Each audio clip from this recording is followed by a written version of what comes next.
Hello नमस्कार दोस्तों, this is Nandini and I welcome you all to this platform of AR publication. आशा करती हूँ आप सब बहुत अच्छे होंगे और बढ़िया से आप सबकी पढ़ाई चल रही होगी। जैसे एग्जाम्स भी आने वाले हैं तो फाइनली हमारी जो फिजिक्स है वो आपके अंतिम पड़ाव पर है। ये फिजिक्स का आपका मतलब मैं बोल सकती हूँ सेकंड लास्ट या फिर थर्ड लास्ट लेक्चर रहने वाला है। हम लाइट पढ़ रहे हैं, ठीक है। प्रकाश पढ़ रहे हैं। प्रकाश का जो है हमारा ये पहला पार्ट हो चुका है। अगर किसी ने पहला पार्ट नहीं देखा है तो पहले जाके वो देख लीजिएगा। ये हमारा सेकंड पार्ट है, इसमें हम थ्योरी सारी खत्म कर लेंगे। After then we will go to the third part और इसमें हम जितने भी आपके प्रीवियस ईयर क्वेश्चंस हैं हर टॉपिक से मैं लूंगी आपके, और लगभग 50 से 60 जो है क्वेश्चंस हमारे मैं कराऊंगी। उसके बाद आपका जो टॉपिक है वो मेरी एंड से पूरा हो जाएगा। रिमेनिंग क्वेश्चंस आप लोगों को सॉल्व करने हैं क्योंकि इस चैप्टर से पर्टिकुलरली बहुत सारे सवाल पूछे जाते हैं और इसका लिहाजा से ये मतलब होता है कि बहुत ही इंपॉर्टेंट आपका टॉपिक हो जाता है। तो मेक श्योर करके चलिएगा रिमेनिंग जो क्वेश्चंस रहेंगे हमारे वो सारे के सारे आप जो है खुद से कर सकें, ठीक है। मैं बता रही हूँ उसका ये मतलब वन ऑफ दी जो 2-3 टॉपिक हैं लगभग, उसमें ये one of the highest scoring topic है आपका फिजिक्स का। अगर ये टॉपिक आप अच्छे से पढ़ जाते हो तो आपका क्या है कि एग्जाम में अगर फिजिक्स के क्वेश्चन आते हैं तो आप कर पाओगे, ठीक है। चलो स्टार्ट करते हैं हमारा टॉपिक। बाकी अगर जिन लोगों के पास भी हमारी रेलवे सामान्य अध्ययन की किताब नहीं हो तो जाके किताब को परचेज कर लीजिए। मैं कई बार इसकी स्पेसिफिकेशन आप लोगों को बता चुकी हूँ कि कितनी अच्छी किताब है, ठीक है। आप मतलब जो भी कंटेंट है पूरा का पूरा हमारा जीएस का, जनरल स्टडीज़ का, बहुत अच्छे से इसमें आपको पूरा कंटेंट एक ही जगह पे कंसोलिडेट मिल जाएगा, जिसमें साइंस के साथ साथ ह्यूमैनिटीज़ भी आ जाता है हमारा। ओके, बाकी अगर चैनल पे पहली दफ़ा आए हो तो प्लीज़ सब्सक्राइब कर लो और प्लेलिस्ट में जाके वीडियोज़ में के सेक्शन में जाके आप अदर भी चेक कर सकते हो कि हमने किस-किस एग्ज़ाम का अगर आपसे कमिटमेंट किया है, तो फिर हमने सारी की सारी क्लासेस जो हैं, वो प्रोवाइड की हैं। चाहे वो हमारी ग्रुप डी हो या फिर हमारी आपकी दिल्ली पुलिस का एग्ज़ाम हो। ठीक है, तो स्टार्ट करते हैं हमारी आज की क्लास। ठीक है, तो प्रकाश ही है और प्रकाश का ये हमारा क्या हो जाएगा आपका पार्ट 2 या फिर लेक्चर 2 बोल सकते हो। क्या है आपका? पार्ट 2। इसमें हमारी थ्योरी है। इस क्लास के अंदर देखो हम क्या-क्या देखेंगे। इस क्लास के अंदर देखेंगे हम कि इमेज फॉर्मेशन कैसे होती है, ठीक है? इमेज हमारी कैसे-कैसे कहाँ बनती है, क्योंकि ये सिचुएशनल क्वेश्चन होते हैं कि अगर हमारा ऑब्जेक्ट है वो यहाँ पर इस जगह पर मौजूद है, ठीक है? तो आपकी इमेज का फॉर्मेशन कहाँ होगा? तो फिर आपको उस टाइम पे ना ये इमेज का फॉर्मेशन बनाना आना चाहिए। कुछ ट्रिक्स भी बताऊँगी कि अगर नहीं बनाना आ रहा है तो कुछ ऑप्शंस को देख के आप एलिमिनेट भी कर सकते हो। ठीक है, तो इसमें क्या देखेंगे हम? Image formation. इमेज फॉर्मेशन में हम दोनों देखेंगे। हम क्या है? दोनों देखेंगे, जिसमें हमारा कॉनकेव मिरर भी होगा और आपका कॉन्वेक्स, उत्तल दर्पण और अवतल दर्पण दोनों की इमेज फॉर्मेशन हम देखने वाले हैं। उसके बाद हम देखेंगे, जैसे अभी हमने लेंस पढ़ा था, सेम हम बात करेंगे। अब हम सॉरी अभी हमने मिरर पढ़ा था, अब हम फिर जो है लेंस भी देखेंगे। साथ ही जो है हम रिफ्लेक्शन तो पढ़ लिया हमने, रिफ्लेक्शन के बाद एक आता है रिफ्रैक्शन, ठीक है? तो रिफ्रैक्शन भी और रिफ्रैक्शन ऑफ लाइट भी हम पढ़ेंगे, क्या फिनोमेना होता है, उसके क्या-क्या एप्लीकेशन है, कहाँ-कहाँ देखने को मिलता है, ठीक है? फिर फाइनली जो है कंक्लूजन के साथ हमारा जो ये टॉपिक है, वो पूरा आपका रैप अप हो जाएगा। ओके, तो स्टार्ट करते हैं हम सबसे पहले, ठीक है? Image formation. अब हम देखेंगे अवतल दर्पण के प्रतिबिंबों का निर्माण, की जो हमारा अवतल दर्पण है उसके प्रतिबिंबों का निर्माण जो है सबसे पहले हम देखने वाले हैं। किसका? कॉन्वेक्स मिरर का। किसका? हमारा कॉन्वेक्स मिरर, ठीक है। किसका? हमारा कॉन्वेक्स मिरर का जो है हम देखने वाले हैं, ठीक है। तो हम देखने वाले हैं क्या? सबसे पहले आपका कॉनकेव मिरर की जो इमेज एक सेकेंड, मैंने यहाँ पे थोड़ा सा इसको करेक्ट करेंगे। ये हमारा क्या है? ये आपका हिंदी इंग्लिश में बहुत कंफ्यूजन होता है मुझे पर्टिकुलरली, ठीक है। तो ये क्या है? हमारा कॉनकेव है, ठीक है। क्या? हमारा कॉनकेव मिरर, ठीक है। सबसे पहली सिचुएशन क्या बोल रहा है? सबसे पहली सिचुएशन देखो, ध्यान से समझना, इसने बोला है, देखो सबसे पहले इसने बोला है कि हमारा जो ऑब्जेक्ट है वो आपका कहाँ पर? इन्फिनिटी पर है। मतलब अगर वस्तु हमारी अनंत पर मौजूद है, बहुत दूर है, मतलब अनंत पर है, तो इमेज हमारा प्रतिबिंब कहाँ बनेगा? ये बोल रहा है, ठीक है। हमारी वस्तु कहाँ है? अनंत पर। ये हमारी प्रिंसिपल एक्सिस थी, ये तो सबको पता होगा। ये पोल है, ये पोल, और हमारा ये क्या है आपका? ये क्या है? सेंटर ऑफ कर्वेचर है, ठीक है। ये हमारा क्या था इन दोनों के बीच में? ये हमने फोकस देखा था, ठीक है। तो हमारा ये हो गया ऑब्जेक्ट। ये क्या है? हमारा ऑब्जेक्ट है, कोई भी वस्तु है, ये है आपका क्या? ऑब्जेक्ट। इसने बोला है कि ऑब्जेक्ट जो है अनंत पर मौजूद है तो हमारी इमेज कहाँ बनेगी, हमारा इमेज का फॉर्मेशन कहाँ होगा। देखो ठीक है, ऑब्जेक्ट है, इससे टकरा के हमारा, इससे क्या है, इससे आपका लाइट टकराएगी, लाइट टकराने के बाद जो है हमारी यहाँ पे टकराएगी। अब आपको पता है पैरेलल कोई भी लाइट आती है, पैरेलल अगर लाइट ऐसे आ रही है, ठीक है, तो वो हमारी टकरा कर मिरर पे कहाँ जाती है, फोकस से होकर आपकी जो है गुजरती है। कहाँ गुजरती है, हमारी फोकस से होकर वो लाइट आपकी गुजरती है। और प्रतिबिंब कहाँ मिलता बनता है हमारा, जहां आपकी दो लाइंस मिलती हैं वहां पर हमारा प्रतिबिंब बनता है, यही तो था ना। ठीक है, जहां पे आपस में आके दो लाइंस मिलती हैं तो वहां पे हमारा जो है क्या है, आपका प्रतिबिंब बनता है। ठीक है, दूसरी लाइट यहां से जैसे आएगी, यहाँ से आएगी, ठीक, ये इधर टकराएगी, फिर ये वाली लाइट जो है हमारी इस तरीके से आके मिल जाएगी। तो प्रतिबिंब की अगर मैं बात करूं तो फोकस पर ही हमारा प्रतिबिंब बनेगा। प्रतिबिंब कहाँ बनेगा, फोकस पे बनेगा प्रतिबिंब। और हमारा जो प्रतिबिंब होगा, जो इमेज होगा, उसका साइज कैसा होगा, बहुत ही छोटा होगा। कैसा होगा, बहुत हाईली डिमिनिश्ड होगा। ठीक है, हाईली डिमिनिश्ड होगा। और प्रतिबिंब बनेगा कैसे, तो प्रतिबिंब आपका बनेगा, कैसा बनेगा हमारा, वास्तविक, सबसे पहले तो रियल होगा। ठीक है, कैसा है हमारा, रियल होगा। और हमारा कैसा होता है आपका, इन्वर्टेड। इन्वर्टेड याद रख लेना, रियल प्रतिबिंब कैसा होगा हमेशा, रियल प्रतिबिंब जो है, अगर आपका प्रतिबिंब वास्तविक है तो वो उल्टा होगा। ठीक है, अगर प्रतिबिंब वास्तविक बन रहा है तो वो हमारा उल्टा देखने को मिलेगा आपको। ठीक है, तो कैसा रहेगा, रियल और हमारा इन्वर्टेड जो है प्रतिबिंब आपका बनेगा। आगे समझ में। ठीक है, तो कैसा रहेगा हमारा इमेज की पोजीशन, हमारी इमेज कहाँ बनेगी, फोकस पे, एट फोकस। प्रतिबिंब की स्थिति क्या होगी, फोकस पे होगी। नेचर ऑफ द इमेज कैसा होगा, रियल एंड इन्वर्टेड, यानी कि वास्तविक होगा और हमारा उल्टा होगा। और size of the image highly diminished, बहुत छोटा साइज बनेगा, बहुत ही कैसा, पॉइंट साइज। ठीक है, कैसा, पॉइंट साइज इमेज बनेगा। ठीक है, बहुत दूर से कहीं पे कोई भी ऑब्जेक्ट मौजूद है तो मिरर में उसकी इमेज कैसी बनेगी, बहुत ही छोटी बनेगी। ठीक है, आगे समझ में। अगली सिचुएशन की अगर मैं बात करूं तो अगली सिचुएशन बोल रहा है ये हमारा कि अवतल दर्पण, sorry, object beyond centre of curvature, कि ऑब्जेक्ट हमारा कहाँ मौजूद है। ऑब्जेक्ट हमारा, पहले हमने इन्फिनिटी की बात करी कि बहुत पीछे है, लेकिन अब इसने बोला इन्फिनिटी पे नहीं है, लेकिन सेंटर ऑफ कर्वेचर जो होता है इसके पीछे मौजूद है कहीं। ठीक है, क्या है, वक्रता केंद्र जो है उससे पीछे मौजूद है, लेकिन इतना भी नहीं है कि इन्फिनिटी पे है, अनंत पे, तो कहीं यहाँ बीच में है। ठीक है, तो ये हो गया हमारा क्या, ये है हमारा, यहाँ पर कहीं मौजूद है आपका ऑब्जेक्ट, यहाँ पर क्या है हमारा, वस्तु मौजूद है, यहाँ पर है हमारी वस्तु। ठीक है, अब ये पूछ रहा है कि इमेज कहाँ बनेगी, जब आपका बियॉन्ड कर्वेचर हमारा रहने वाला है। देखो इतना याद रखो, इन्फिनिटी पे कोई ऑब्जेक्ट है, मतलब बहुत दूर का ऑब्जेक्ट है, ऐसे याद रखना, मैं पहला केस बता रही हूँ ट्रिक के लिए, कि अगर बहुत दूर अनंत पे ऑब्जेक्ट है, इन्फिनिटी पे है, तो इमेज बहुत छोटी बनेगी। कोई ऑब्जेक्ट बहुत दूर है तो उसकी इमेज बहुत बड़ी तो नहीं बन सकती है, सोच के देखो। ठीक है, बहुत दूर है बेसिकली वो ऑलरेडी, तो बहुत छोटी बनेगी। और इतना, और कैसी बनेगी, रियल बनेगी। अब मैंने बताया रियल इमेज आपकी कैसी होगी, हमारे इन्वर्टेड होगी। ठीक है, उल्टा बनेगा। अब दूसरे केस में बात करते हैं, हमारा सेंटर ऑफ कर्वेचर से बियॉन्ड है, पीछे है, लेकिन हमारा अनंत पे भी नहीं है, अनंत पे तो नहीं है, तो इमेज कहाँ बनेगी। ठीक है, देखो ये हमारी आई रेस, ऐसे कर, सबसे पहले हम ऐसे करके किरण निकालेंगे, प्रकाश की किरण, किरण हमारी गिरी। ठीक है, ये हमारी मिरर पे गिरती है, गिरने के बाद जो है अगर कोई भी किरण हमारी पैरेलल आ रही है, प्रिंसिपल एक्सिस के अगर पैरेलल है कोई प्रकाश की किरण, तो वो हमेशा फोकस से होकर गुजरती है। याद रखिएगा ये चीज। ठीक है, पहला केस भी हमने देखा था।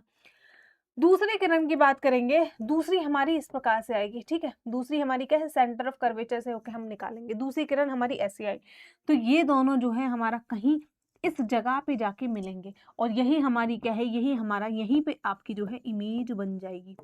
यही जो है हमारी क्या है, आपका इमेज बन जाएगी। ठीक है, हमारी इमेज क्या है, ये आपकी बन जाएगी। ठीक, तो ये हमारा कहाँ बन रही है, ये हमारी इमेज बन रही है सेंटर ऑफ कर्वेचर और फोकस, इन दोनों के बीच में। ठीक है, सेंटर ऑफ कर्वेचर और फोकस के बीच में आपकी इमेज का फॉर्मेशन होगा। देखो, object position beyond centre of curvature, image कहाँ बनेगी, between C and F, centre और फोकस के बीच में इमेज बनेगी। ठीक है, कहाँ पे, सी और एफ के बीच में। नेचर क्या होगा इमेज का, इमेज कैसी बनेगी हमारी, इमेज फिर से वास्तविक होगी और उल्टी होगी। याद रखना, इमेज कैसी होगी, रियल एंड इन्वर्टेड। ठीक है, रियल इमेज कैसी होती है, इन्वर्टेड होती है, ये पहले भी बताया था मैंने। इमेज कैसी होती है, रियल, रियल इमेज हमेशा आपकी कैसी होगी, आपको इन्वर्टेड देखने को मिलेगी, हमको उल्टी देखने को मिलेगी। आगे समझना। ठीक है, अगला देखते हैं हमारा, प्रतिबिंब का स्वभाव कैसा होगा देख लिया हमने, प्रतिबिंब का आकार कैसा होगा, ये काफी बड़ी, वो हमारी पॉइंट साइज बन रही थी, ठीक है, हमारी पॉइंट साइज बन रही थी। अब इसको नापो तो ये हमारी कैसी बनेगी इमेज, इमेज हमारा जो होगा उसका आकार होगा, साइज होगा, कैसा होगा साइज ऑफ द इमेज हमारा कैसा रहेगा, उसमें हमने पॉइंट साइज देखा था, इसमें कैसा रहेगा हमारा साइज, ठीक है। देखो ये हमारी इमेज, अब आपको लग रहा होगा यहाँ से लेकर यहाँ तक है तो इमेज का साइज हमारा कैसा रहने वाला है, बड़ा रहने वाला है। लेकिन इसका जो हमारी इमेज है ना वो कैसी बनेगी, वो हमारा इमेज जो होगा वो आपका पॉइंट साइज होगा। कैसी होगी हमारी इमेज, आपकी डिमिनिश्ड होगी, मतलब छोटी बनेगी इमेज। कैसी बनेगी, डिमिनिश्ड होगी, आपका छोटी बनेगी। ओके, कैसे बनने वाली है इमेज, हमारी इमेज बनेगी आपकी डिमिनिश्ड और हमारी कैसी, या फिर बोलो लघु। ठीक है, आगे समझ में, कैसी, real inverted between centre of curvature and focus, और साथ ही इमेज का साइज होगा, इमेज का साइज होगा डिमिनिश्ड। ओके, अब देखो हम ना तीसरा केस देखते हैं, हमारा थर्ड केस क्या बोलता है। तीसरा केस आपसे बोल रहा है कि अवतल दर्पण द्वारा प्रतिबिंबों का निर्माण की बात करेंगे जब हमारा जो ऑब्जेक्ट है वो सेंटर ऑफ कर्वेचर पे है, मतलब ऐसे आगे बढ़ रहा है। पहले हमारा इन्फिनिटी हो गया, फिर सेंटर ऑफ कर्वेचर से थोड़ा पीछे हो गया, अब ऑब्जेक्ट इसने बता दिया कि ऑब्जेक्ट बिल्कुल एग्जैक्ट हमारा सेंटर ऑफ कर्वेचर पे है। तो बताओ आपकी इमेज कहाँ बनेगी हमारी, बताओ। ठीक है, इमेज हमारी कहाँ बनेगी और इमेज का जो साइज होगा वो हमारा कैसा रहने वाला है। देखो सोचो इस चीज को, ठीक, ये वाला जो है ना, देखो ये है हमारा इमेज, ये क्या है, हमारा इमेज है। एक बारी ना इसको अलग से मैं तुमको बना के दिखाती हूँ। ये हमारा हो गया मिरर, ये हमारा हो गया मिरर, ठीक है। ये हमने बना ली प्रिंसिपल एक्सिस, ये है आपका पोल, ये है हमारा फोकस, और ये है हमारा क्या, आपका सेंटर ऑफ कर्वेचर। ठीक है, ये हमारा हो गया सेंटर ऑफ कर्वेचर। अब इसने बोला कि इमेज ना हमारे ये है, सॉरी कोई भी ऑब्जेक्ट, वस्तु ये है, वस्तु तो वस्तु की स्थिति अगर ये है तो बताओ हमारा इमेज की स्थिति क्या होगी, ये पूछ रहा है, निकालो। देखो हमारी वस्तु जो बात करें, वस्तु अगर ये है तो इमेज की बात करेंगे। ऐसे यहाँ से निकली प्रकाश की किरण, ठीक है, प्रकाश की किरण। अब प्रकाश की किरण पैरेलल निकलेगी तो फोकस से होके जाएगी, जाएगी ना, ठीक है, फोकस से होके जाएगी ना। दूसरी ये बोलता है कि अगर किरण हमारी फोकस से होके गुजरेगी तो वो किरण प्रिंसिपल एक्सिस के बाद में हमारी पैरेलल हो जाती है। ठीक है, कैसी हो जाती है, हमारी पैरेलल हो जाती है। देखो इसको ना थोड़ा सा मैं ठीक कर लूं, ये शिट, ये हमारा ऐसे जाएगा, ठीक है, ये हमारी कैसी हो जाती है, आपकी पैरेलल हो जाती है, मैंने बताया। तो इमेज हमारी कहाँ बनेगी, इमेज बनेगी आपकी सेंटर ऑफ कर्वेचर पे। इमेज कहाँ बनेगी हमारी, सेंटर ऑफ कर्वेचर पे, ये हमारी इमेज की पोजीशन हो जाएगी। ठीक है, ये थोड़ा सा मतलब एग्जैक्टली मैच नहीं किया है, ठीक, आप बनाओगे तो आ जाएगा। तो मतलब बिल्कुल एग्जैक्टली इसके सीधे में ये हमारी इमेज बन जाएगी, यहाँ पे आपकी जब दो किरणें मिलेंगी। ठीक है, तो ये हमारी क्या है, इमेज बनेगी। अब इमेज की पोजीशन क्या है, जहाँ सेंटर ऑफ कर्वेचर पे आपका ऑब्जेक्ट था वहीं पे हमारी इमेज बनी है। आप देख सकते हो ऑब्जेक्ट अगर ऐसे रखा हुआ था तो इमेज उसकी ऐसे बन गई, कैसे बन गई, इमेज हमारी उल्टी बन गई। ठीक है, तो अब देखो इसमें कैसी बनेगी इमेज, ऑब्जेक्ट अगर सी पे है तो इमेज रियल होगी और इन्वर्टेड होगी, ठीक है, और हमारा इमेज की पोजीशन भी हमारी सेंटर पे ही होगी। इमेज कैसी होगी, वास्तविक होगी और हमारा उल्टा होगा। रियल इमेज इन्वर्टेड होती है, ये मैं बता चुकी हूँ। और प्रतिबिंब का आकार कैसा होगा, वस्तु के बराबर, एग्जैक्टली सेम देखने को मिलेगा। जितनी बड़ी वस्तु है उतना बड़ा ही उसका इमेज बन रहा है। ठीक है, जितनी बड़ी वस्तु है, इसमें देख सकते हो यहाँ पर आके ये दोनों किरण मिल रही है ना, ठीक है, यहाँ पर आके इस पॉइंट पे ये बनेंगे और यहीं पर बनेगी हमारी इमेज, यहीं पर बनेगा हमारा प्रतिबिंब। आगे समझ में, ठीक है। तो तीसरे केस में हमने क्या देखा कि अगर हमारी सेंटर ऑफ कर्वेचर पे अगर कोई भी वस्तु मौजूद है तो सेंटर ऑफ कर्वेचर पे ही उसकी इमेज बनेगी। कैसे बनेगी, मैंने बताया, एक किरण प्रकाश की ऐसे आएगी, पैरेलल आएगी, तो वो फोकस से होकर गुजर जाएगी। दूसरी मैं बात करूंगी, प्रकाश की किरण हमारी फोकस से होके आएगी तो वो आपको पता होना चाहिए कि वो प्रिंसिपल एक्सिस के पैरेलल हो जाती है। ठीक है, वापस जब रिफ्लेक्ट करती है तो प्रिंसिपल एक्सिस के पैरेलल हो जाएगी और इमेज हमारी जस्ट नीचे बनेगी जहां पर हमारा ऑब्जेक्ट, वस्तु आपकी मौजूद थी। ठीक है, आई होप क्लियर हो गया होगा। अगला केस देखते हैं। अगला केस क्या बोल रहा है कि अब जो है हमारा ऑब्जेक्ट है ना वो सी एंड एफ के बीच में है। कहाँ पे है, ऑब्जेक्ट की position between centre of curvature and focus. Centre of curvature ये हो गया सी, ठीक है, और ये हो गया हमारा फोकस। अब इसके बीच में यहाँ पर हमारा जो है ऑब्जेक्ट मौजूद है। ये क्या है, ये है आपका ऑब्जेक्ट। ये है हमारी वस्तु, ये है वस्तु। अब बताओ कि हमारी जो इमेज है वो आपको कहाँ बनेगी? मैं अलग ही आपको ना बना के दिखाऊँगी, ठीक है? तब ताकि आपको बेहतर समझ में आ जाए थोड़ा-सा। ये रहा हमारा मिरर, ठीक है? ये है हमारा मिरर, ये हो गया आपका प्रिंसिपल एक्सिस, ये हो गया पोल, ये है हमारा फोकस, ठीक है? ये है हमारा सी और ये हमारा क्या है? यहाँ पे कहीं जो है आपकी ऑब्जेक्ट जो है यहाँ पर हमारा मौजूद है। अब बताओ इमेज कहाँ बनेगी? बताओ, बनाने की कोशिश करो।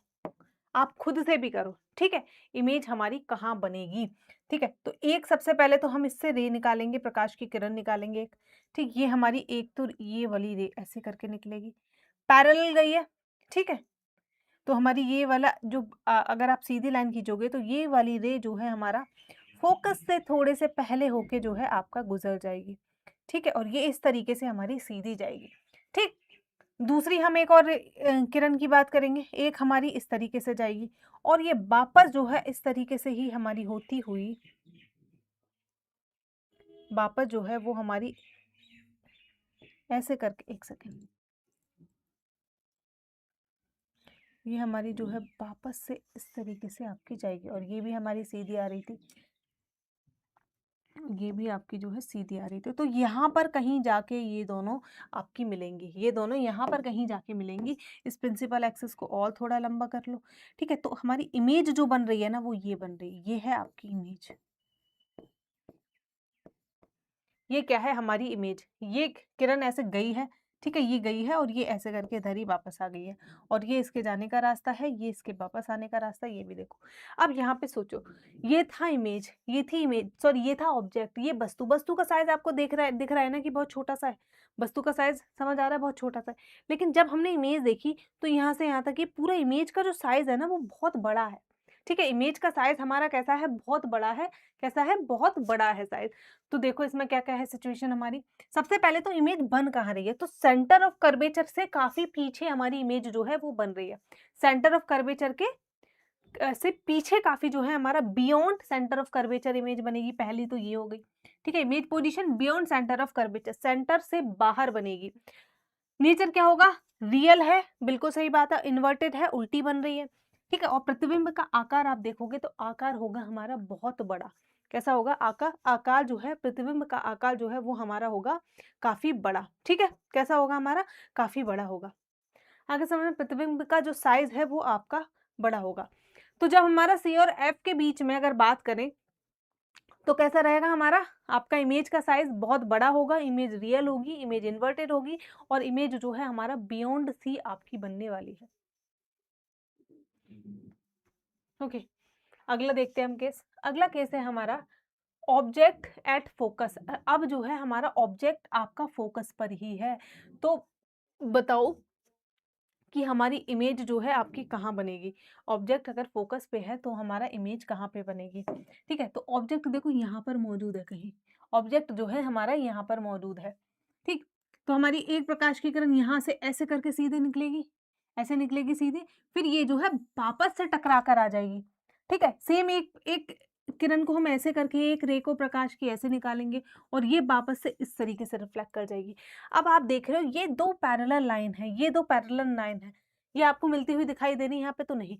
तो हम क्या कह रहे हैं, ये कहीं इन्फिनिटी पे जाके, कहीं भी इन्फिनिटी पे जाके जो है, क्योंकि ये तो चलती जाएँगी, ठीक है? ये तो चलती जाएँगी, कहाँ मिल रही है नहीं पता। तो हम मानते हैं कि इस केस में आपका जो है इन्फिनिटी पे जाके हमारी इमेज बनती है। इमेज कहाँ बनेगी? इन्फिनिटी पे बनेगी, ठीक है? जब हमारा ऑब्जेक्ट आपका फ़ोकस पे मौजूद है। ठीक है? ऑब्जेक्ट की पोज़ीशन अगर फ़ोकस पे है तो इमेज बनती है आपकी इन्फिनिटी पे, अनंत पे इमेज बनेगी, अनंत पे। ठीक है? नेचर कैसा होगा? इमेज रियल होगी, साथ ही हमारी इन्वर्टेड होगी, ठीक है? और इमेज का साइज़ जो होगा हाइली मैग्निफाइड, बहुत बड़ा होगा। साइज़ कैसा होगा? प्रतिबिंब का आकार अत्यधिक बड़ा, हाइली मैग्निफाइड आपको देखने को मिलेगा। आगे समझ में? फ़ोकस पे अगर ऑब्जेक्ट मौजूद है, हमारी वस्तु फ़ोकस पे अगर मौजूद है, तो हमारी इमेज कैसी बनती है? इमेज जो है हमारी इन्फिनिटी पे, अनंत पे बनेगी, साथ ही इमेज बनेगी हमारी रियल, सीधा बनेगा प्रतिबिंब और साथ ही साथ कैसा बनेगा? उल्टा बनेगा प्रतिबिंब और बहुत बड़ा होगा, हाइली मैग्निफाइड होगा। कैसा होगा? प्रतिबिंब का आकार बहुत बड़ा होगा, अत्यधिक बड़ा, ठीक है? आपकी सोच से भी ज़्यादा। अब एक केस और देखते हैं, ठीक है? अब एक केस और हमारा देखते हैं।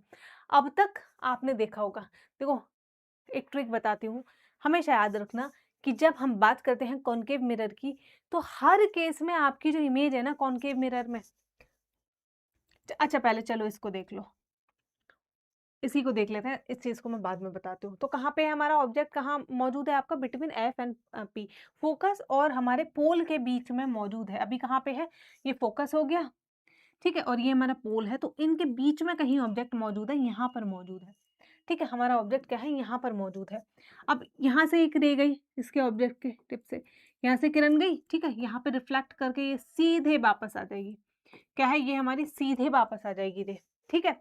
दूसरी रे इसकी इस तरीके से गई हमारी, और ये ऐसे वापस आएगी। तो ये दोनों देखो, ये दोनों हमारी जब वापस आ रही है, तो आपको लगता है ये कभी मिलेंगी, बताओ, आपको लगता है ये कभी मिलेंगी? ये जितना दूर जाती जा रही है ना, ये जितना दूर जाती जाएंगी, कहीं तक बड़ा कर लो सीधा, उतना ही इन दोनों के बीच का डिस्टेंस कैसा है, बढ़ता जाएगा। कैसा डिस्टेंस, जितना दूर जाएगी उतना ही डिस्टेंस हमारा बढ़ रहा है, बढ़ रहा है डिस्टेंस।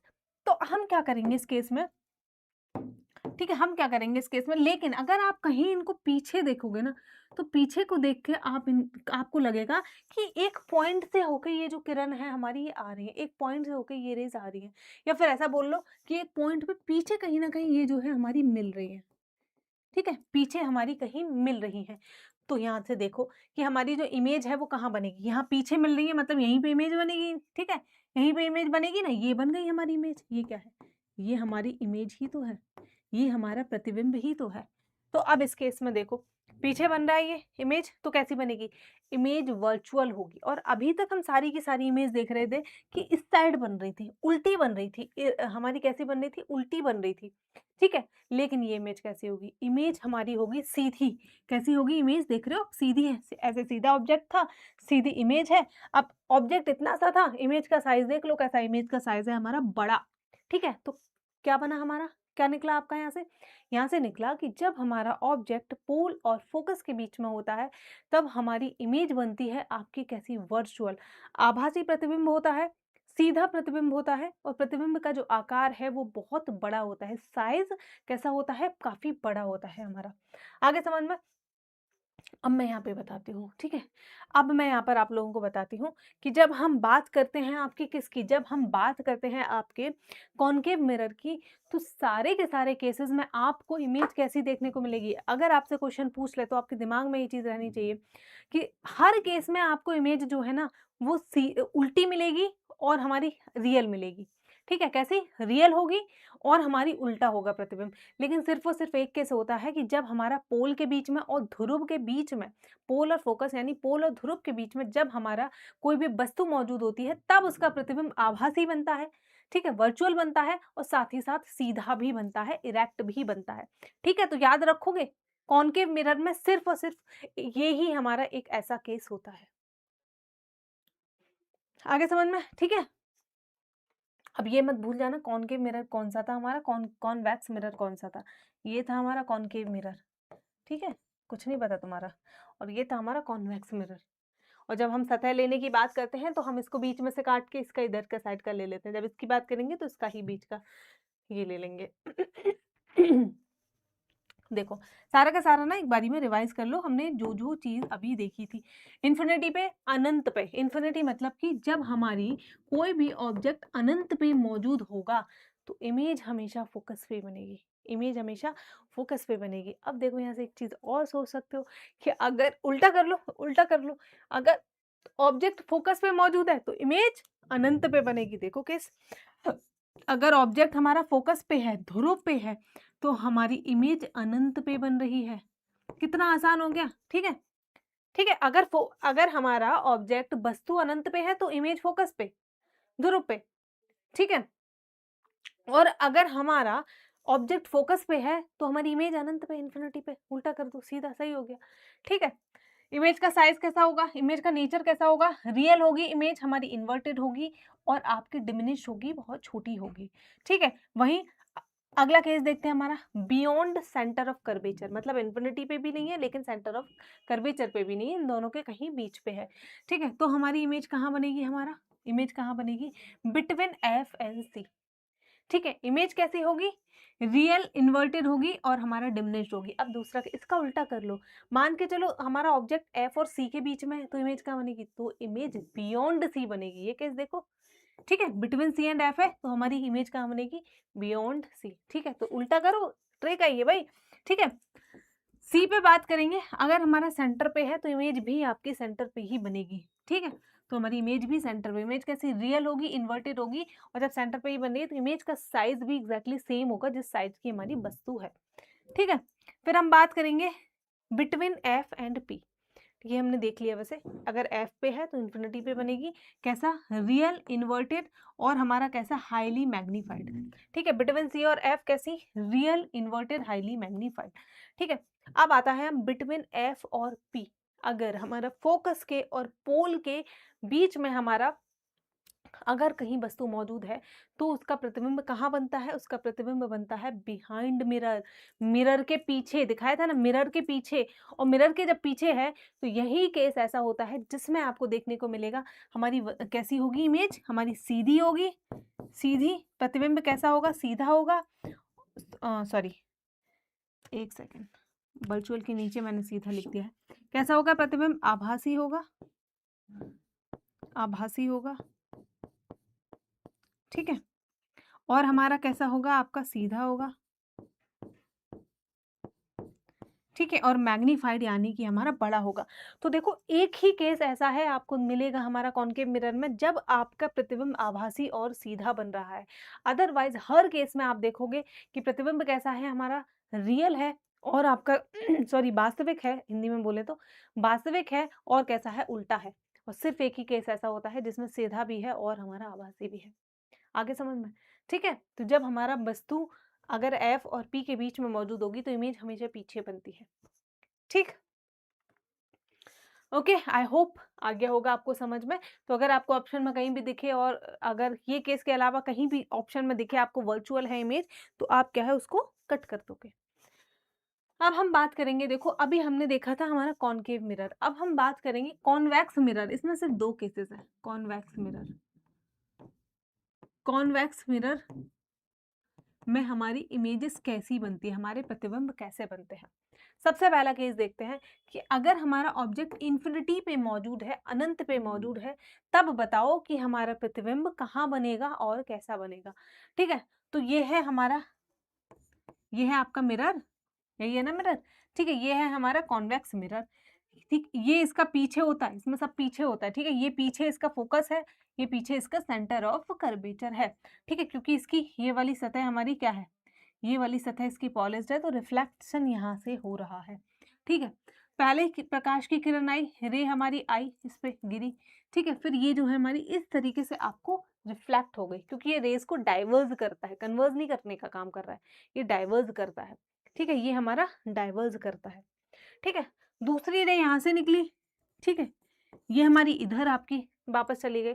अब आप सोचो कि असल में ये नहीं मिल रही है, लेकिन हमको प्रतीत होगा कि कहीं मिरर के पीछे जो है वो मिल रही है ये रेस।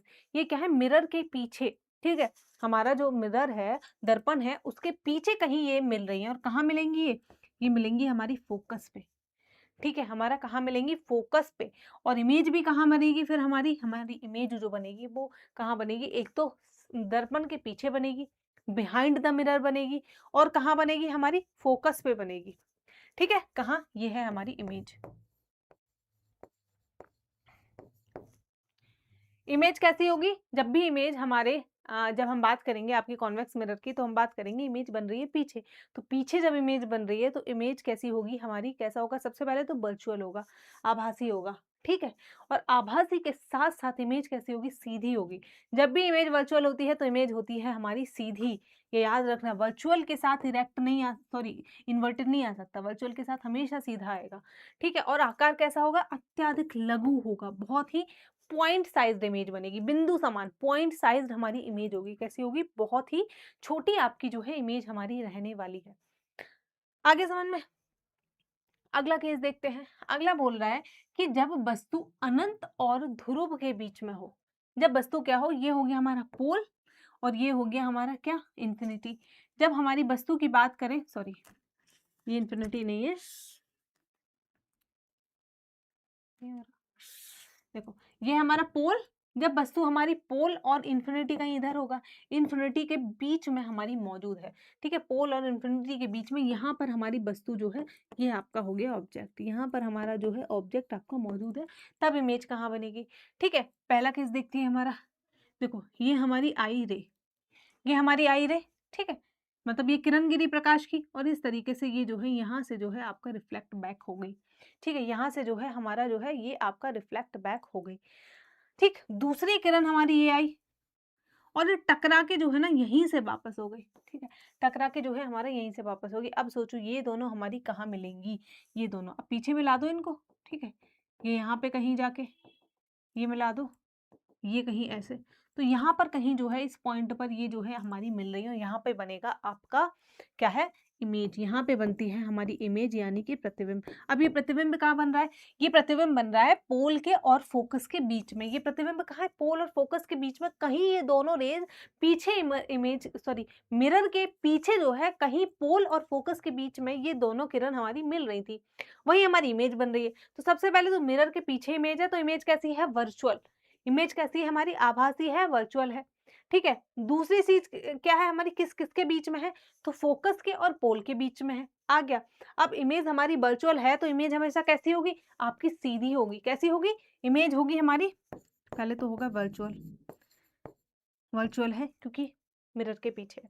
दूसरा क्या देखा हमने, between between pole and focus हो गया, वर्चुअल है। अब हमेशा वर्चुअल इमेज कैसी होती है, इरेक्ट यानी कि हमारी सीधी होती है।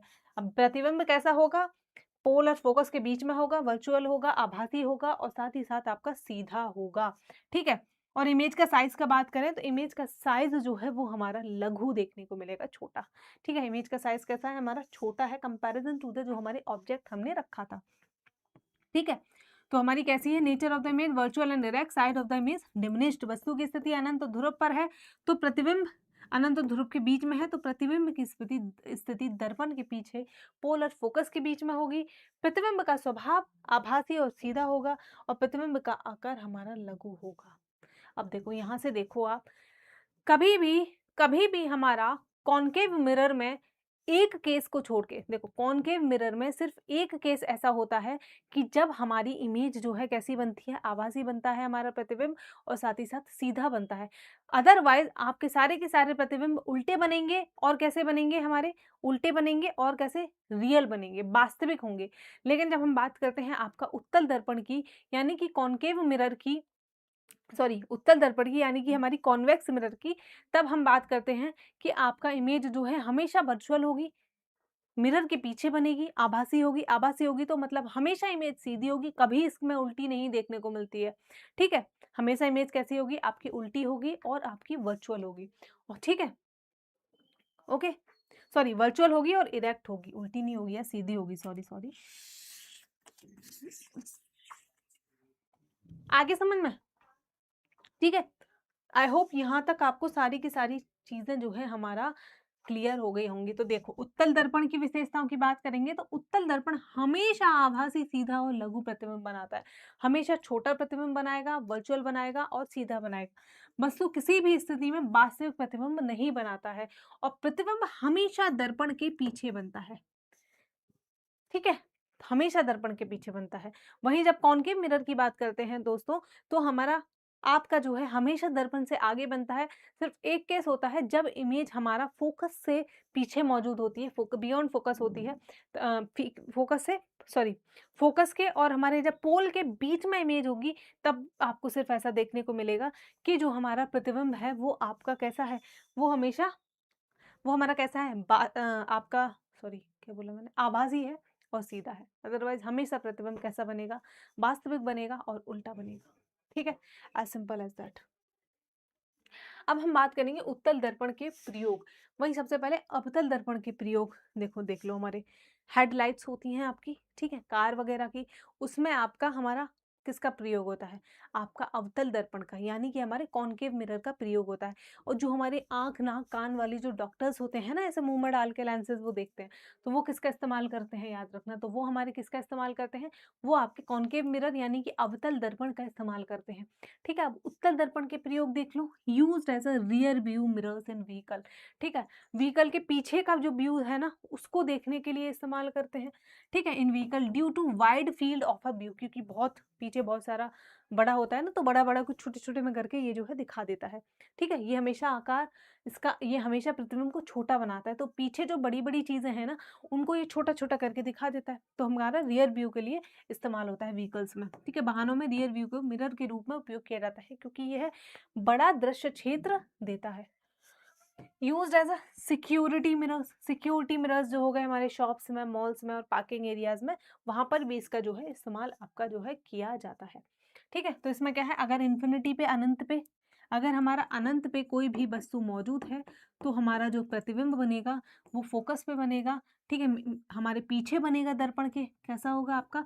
आभासी होगा। ठीक है? आभासी होगा, सीधा होगा, और हमारा कैसा होगा? छोटा होगा, बहुत छोटा होगा। ठीक है? वही हमारा जब इन्फिनिटी और पोल के बीच में होता है, तब हमारा प्रतिबिंब कहाँ बनता है? पी और एफ के बीच में, मिरर के पीछे होगा, और इसमें भी हमारा आभासी होगा, सीधा होगा और आपका छोटा होगा। ठीक है? उसमें बहुत छोटा, highly diminish point size image है। ठीक है? ओके, अब देखो, अब हम फॉर्मूला देख लेते हैं। अब हम क्या देखेंगे? आपका फॉर्मूले की बात करेंगे, क्योंकि आपसे पूछता है वो न्यूमेरिकल्स, आपसे न्यूमेरिकल जो है पूछे जाते हैं। तो मिरर फॉर्मूला देखेंगे, तो मिरर फॉर्मूला होता है 1/f। 1/f, एफ क्या है? ये हमारी फोकल लेंथ है। एफ क्या है? हमारा फोकल लेंथ। ठीक है? एफ क्या है? हमारा फोकल लेंथ। तो 1/f बराबर होता है 1/v/1/u। अब v क्या है? v है हमारी, v क्या है? v है हमारी इमेज की दूरी। क्या है? Distance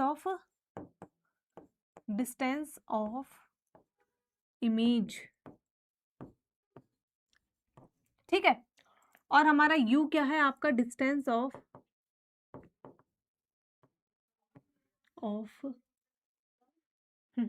object. ठीक, मतलब वस्तु की दूरी। ओके, अब अगर ये पूछे कि आपके वस्तु की दूरी कहाँ से कहाँ तक बात कर रहे हैं, तो हम बात कर रहे हैं कि पोल से वस्तु की दूरी कितनी है। ठीक है? इसमें पोल से ऑब्जेक्ट की दूरी हमारी, या फिर इमेज की दूरी कितनी है, ये बात कर रहे हैं। ठीक है? तो हमने क्या देखा? डिस्टेंस ऑफ ऑब्जेक्ट और हमारा डिस्टेंस ऑफ इमेज। ओके, कहाँ से देखा हमने? कि आपका पोल से कितनी दूरी पर है। ठीक है? जो हमारे मिरर का पोल है, वहां से कितनी दूरी पर है ऑब्जेक्ट मौजूद, उसको हम बोलते हैं यू। और हमारे पोल से कितनी दूरी पर आपकी इमेज यानी प्रतिबिंब मौजूद है, उसको बोलते हैं हम वी। ठीक है? तो मिरर फॉर्मूला के लिए हम 1/f बराबर होता है 1/v+1/u जो है हमारा हो जाता है। ठीक है? अब हम बात करेंगे, देखो, मैग्निफिकेशन का। मैग्निफिकेशन होता क्या है? मैग्निफिकेशन मीन्स हाउ लार्ज और small the image is compare to the object. मतलब कि जो ऑब्जेक्ट का साइज था, उसके कंपैरिजन में जो उसका प्रतिबिंब बना है, उसका साइज कितना लार्ज है, अगर लार्ज है तो, और अगर छोटा है तो कितना छोटा है, इसको हम बोलते हैं मैग्निफिकेशन। मैग्निफिकेशन का यही नहीं है बड़ा, वो छोटा भी बोल रहा है कि प्रतिबिंब कितना छोटा बना है ऑब्जेक्ट के कंपैरिजन में, जो हमारी वस्तु थी उसके कंपैरिजन में। तो मैग्निफिकेशन मीन्स हाउ लार्ज और small the image is compare to the object. Magnification का फॉर्मूला क्या है हमारा? HI/HO, मतलब कि हाइट ऑफ इमेज। ठीक है? हाइट ऑफ इमेज कितना हाइट है, और अपॉन हमारा u आ जाएगा हाइट ऑफ ऑब्जेक्ट। ठीक है?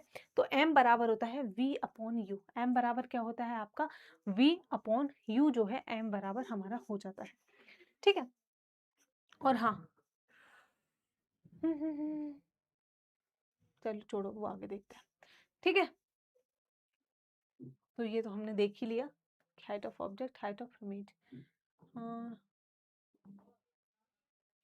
हाँ, अब देखो, जब मैग्निफिकेशन की वैल्यू में अगर आपका नेगेटिव का साइन है, ठीक है, नेगेटिव, तो नेगेटिव क्या दर्शाता है? नेगेटिव दर्शाता है कि प्रतिबिंब हमारा उल्टा हो सकता है। Negative sign indicate that the image may be inverted, ठीक है। तो एम अगर कैसा है, माइनस लगा हुआ है उसके आगे, तो आपका जो इमेज है वो कैसी है, वो हमारा इन्वर्टेड हो जाएगी। अदर केसेस देखते हैं। अगर एम का साइज हमारा 1 से ज्यादा है, ठीक है, एम इज ग्रेटर देन 1, तो आपका प्रतिबिंब कैसा होगा? प्रतिबिंब हमारा बड़ा होगा, ठीक है। और अगर m का साइज हमारा छोटा है, m का साइज अगर 1 से छोटा है, तो हमारा प्रतिबिंब कैसा होगा? m का साइज अगर 1 से छोटा है तो प्रतिबिंब हमारा छोटा होता है। मतलब जैसे ये है हमारी वस्तु, ठीक है, वस्तु अगर इधर चलेंगे यानी कि वस्तु का साइज जो है यहाँ पर मानेंगे हम छोटा, ठीक है, और इधर चलेंगे यानी कि वस्तु का साइज हमारा क्या कर रहा है? आपका इंक्रीज कर रहा है, ठीक। तो जब हमारी m के से छोटा होगा, अगर m का नंबर 1 से छोटा होगा, तो यानी कि वस्तु का साइज जो आ रहा है वो हमारा कैसा है? छोटा है। और m का नंबर 1 से बड़ा होगा तो वस्तु का size, let me correct once again, देखो सिंपल है, शायद मैंने हौच पौच कर दिया। अगर देखो m की जो वैल्यू आ रही है ना सॉल्व करने के बाद, अगर m की वैल्यू जो है वो अगर नेगेटिव है, तो इसका मतलब है कि जो हमारी इमेज है वो आपकी इन्वर्टेड हो सकती है। दूसरा केस आता है कि अगर m की m का जो वैल्यू है, जो मान है m का, अगर आपका 1 से ज़्यादा आया है, तो इसका मतलब है वस्तु के कंपैरिजन में जो प्रतिबिंब बना है वो हमारा कैसा है? वो प्रतिबिंब जो है वो आपका बड़ा होगा, अगर m से 1 से ज़्यादा वैल्यू है अगर m की।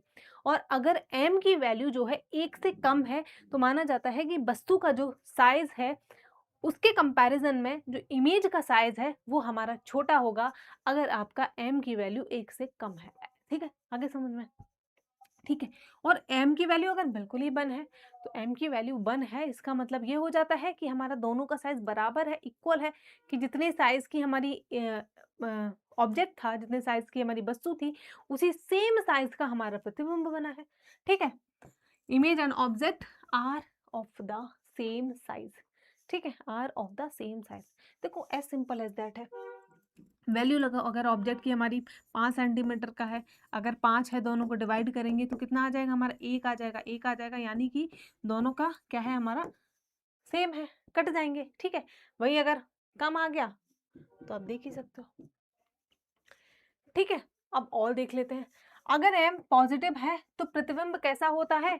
हमारा इरेक्ट होता है, सीधा होता है, जो कि सामान्यतः आपको उत्तल दर्पण में देखने को मिल जाएगा, मतलब कि कॉन्वेक्स मिरर में। अगर m पॉजिटिव है, देख लिया हमने, अगर m नेगेटिव है तो हमारा प्रतिबिंब कैसा होता है?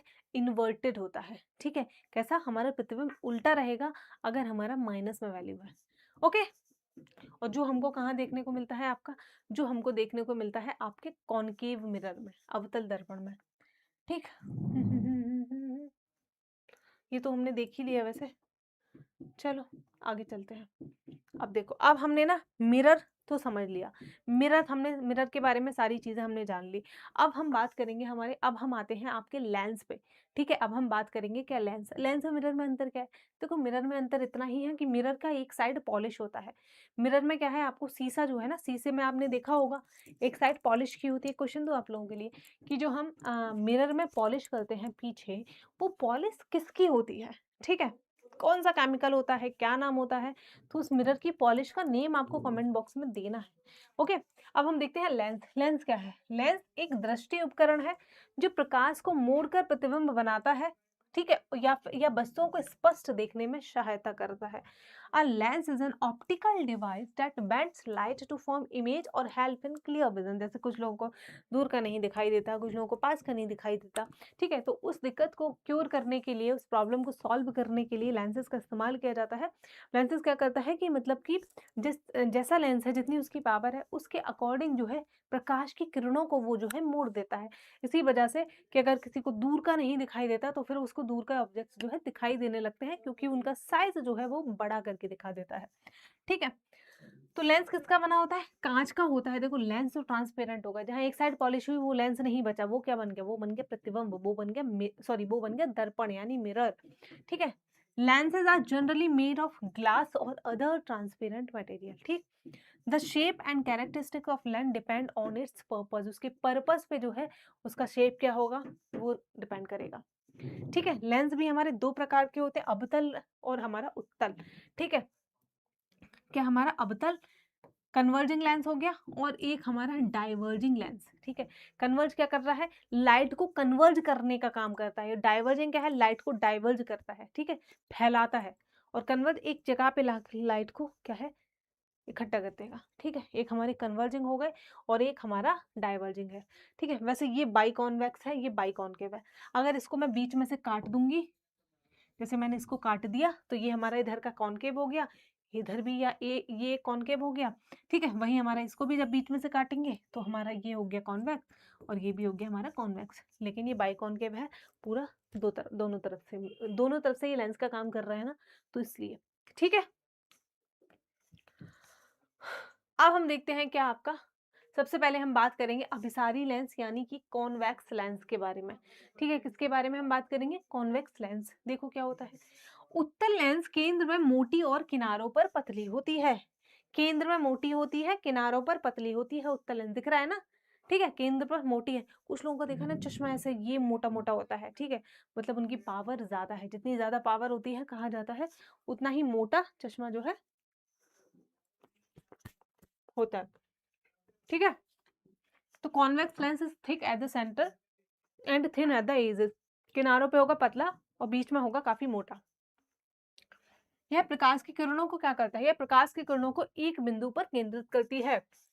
ठीक है, लाइट की रेज आई, लाइट की रेज को कन्वर्ज कर देगा एक बिंदु पे कहीं ले जाके। ठीक है, या फिर वो बिंदु कहीं और भी हो सकता है, ये नहीं हुआ, तो ये क्या करता है, कन्वर्ज करता है। ठीक है, क्या करता है, कन्वर्ज करता है रेज को, यह प्रकाश की किरणों को एक बिंदु पर केंद्रित करता है।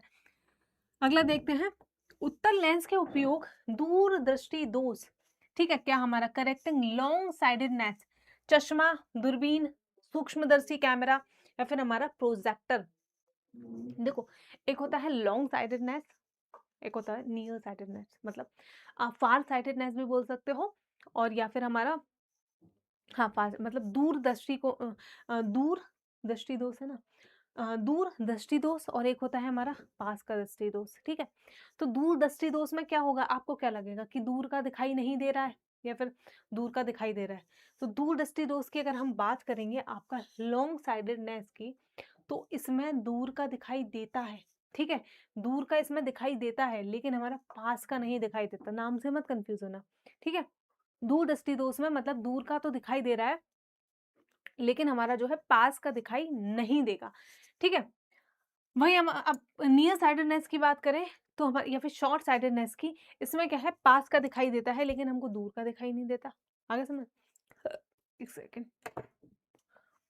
ठीक है, तो हमारा दूर दृष्टि दोष में क्या होता है, आपको क्या है, पास का जो है वो दिखता, सॉरी दूर का नहीं दिखता लेकिन पास का हमारा, सॉरी दूर दृष्टि दोष की बात करेंगे तो इसमें क्या होता है, दूर दृष्टि दोष में आपको दूर का तो दिखाई देता है लेकिन हमको पास का नहीं दिखाई देता। इसको हम हाइपर मायोपिया भी बोलते हैं। इसको हम क्या बोलते हैं आप, हाइपर मायोपिया, हाइपर मायोपिया। ठीक है, एक होता है हमारा, एक होता है निकट दृष्टि दोष। ठीक है, एक होता है निकट दृष्टि दोष जिसको हम बोलते हैं मायोपिया, शॉर्ट साइटेडनेस जिसको हम बोलते हैं क्या, आपका मायोपिया। इसमें क्या होता है, आपको निकट दृष्टि दोष में आपको लगेगा कि निकट का नहीं दिखता होगा, नहीं, लेकिन इसमें निकट का दिखता है, दूर का नहीं दिखता, तो नाम से ये जस्ट होते हैं अपने। ठीक है, तो हमारा उत्तल लेंस का उपयोग कहाँ होगा, दूर दृष्टि दोष को सुधार में। ठीक है, चश्मे में हमारे, दूरबीन में, सूक्ष्मदर्शी में हमारे, ठीक है, और साथ ही हमारे कैमरे में और आपके प्रोजेक्टर्स में इनका जो है इस्तेमाल आपका किया जाता है। ठीक है, किया हमारा जाता है। अब देखो, कॉन्वेक्स लेंस का मैंने कंसाइज करके ना एक पेपर पे लिख दिया है कि इमेज हमारी कहाँ बनेगी अगर आपका ऑब्जेक्ट कहाँ मौजूद है। ठीक है, ओके।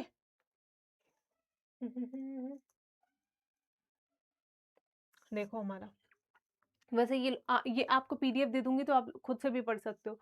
ठीक है, खुद से भी पढ़ लेना, खैर छोड़ो इसको। अब हम बात करेंगे कॉनकेव लेंस की, हम बात करेंगे हमारा कॉनकेव लेंस की। कॉनकेव लेंस देखो, अवतल लेंस केंद्र में पतली होती है और हमारी किनारों पर मोटी होती है। ये वाला देखो, ये हमारी केंद्र में तो पतली है ना, लेकिन जो इसके एजेस हैं, वो जो किनारे हैं वो इसके काफी मोटे हैं। किनारे जो है वो हमारे बहुत थिक है, हाईली थिक है। ठीक है। A concave lens is thin at the center and thick at the edges. यह प्रकाश की किरणों को फैला देती है। क्या करती है? It diverges light rays. Light rays को क्या है? हमारा डाइवर्ज करती है, फैलाती है। ठीक है, ये हमारा क्या करेगी? डाइवर्ज करेगी। लाइट रेज को क्या है? हमारा किरणों को, प्रकाश को इस तरीके से आपका डाइवर्ज करता है। ठीक है, अवतल लेंस के उपयोग की बात करें तो निकट दृष्टि दोष को सुधारने के लिए, ठीक है, क्या निकट दृष्टि दोष को सुधारने के लिए कैमरा, दूरबीन, लेजर, टॉर्च हमारा, ठीक है, इस सब में इसका जो है आपका पीप होल डिवाइसेस जो होती है, इन सब में इसका जो है इस्तेमाल होता है। निकट दृष्टि दोष क्या होता है? जिसमें पास का तो दिखता है लेकिन हमको दूर का नहीं दिखता, और इसको हम मायोपिया भी बोलते हैं। इसको क्या बोलते हैं? इसको हम मायोपिया भी बोलते हैं। ठीक है, बाकी इमेजेस क्या मुझे बताना चाहिए? सोचने दो, पहले मैं एक घूंट पानी पीऊंगी, फिर सोचूंगी कि ये भी आपको बताना चाहिए।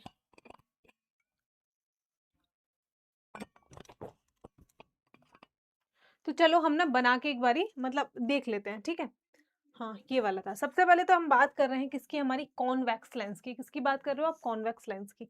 ठीक है, तो देखो बहुत छोटा सा बनाऊंगी यहाँ पे। ये है हमारा क्या? Convex lens. बहुत ज़्यादा जगह नहीं है।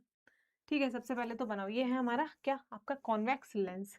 ठीक है, अब देखो बीच में से इसमें एक लाइन होके गुजरेगी, बीच में से एक लाइन होके गुजरी थी, अगर आपको याद हो ना थोड़ा बहुत। ठीक है, अभी भी देखा था वो हमने मिरर को। ठीक है, ये हमारी क्या कहलाएगी? ये हमारी क्या कहलाएगी? इसको हम बोलते हैं क्या? Principal axis. क्या हमारा?